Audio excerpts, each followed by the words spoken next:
And I want to give you an example. Take the word alaqa. The word alaqa can be found in Surah Mu'minun, chapter 23, around verse 14. And this word has 5 classical meanings and academic meanings. Number 1, blood in a general sense. Number 2, blood clot. Number 3, clay that sticks to the hand. Number 4, a leech or a worm. Or number 5, something that clings. Now, interestingly, when Allah talks about alaqa, which refers to the development of the human being, the embryo, it refers to the development of the human being. And for a 7th century Arab, they would take the meaning that it's a blood clot. Because when you look at dissections and abortions, it looks like bloody, right? This was in line with the Greek physicians like Galen, who wrote the book Dissemini, and he said in Greek, sarkoidis and emados, which means there's a blood-filled fleshy thing. So maybe Allah is addressing the mentality of the time. Because yes, you do look like a blood clot, and wow, from this Allah formed me, so He deserves to be worshipped. That's the point of these verses. So it's addressing different times and places. But if we fast forward to the 15th century, when we develop the microscope, we discover the microscope, we invent the microscope, we are now allowed, or we've given the capacity to see the embryo around day 20 to 30. Using the microscope, we see it looks like a leech. Not only does it look like a leech, but even the internal structure of a leech looks like the embryo at the same period.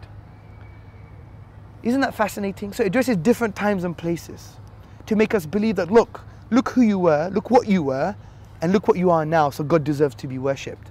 But what's very interesting is this. It might not even have a scientific or natural meaning. It might have a spiritual meaning.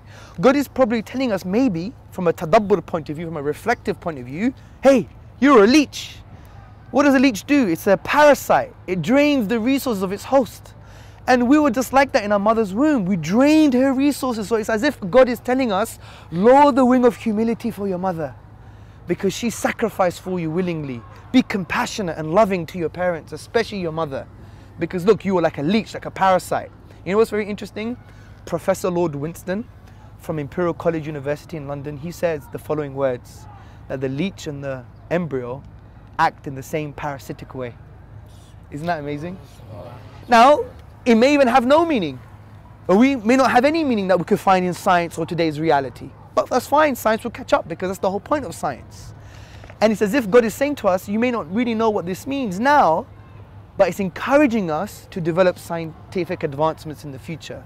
It is no wonder the Prophet Muhammad, upon whom be peace, said, for every disease is a cure, so seek the cure. It's a spiritual encouragement to go and look into science. So we're not anti-science. So this is why the Quran is so amazing, and there's so many other different reasons that you all know about. So this establishes good reasons to believe the Quran can't come from man, can't come from the natural world, must come from the supernatural, right? Which makes sense of God.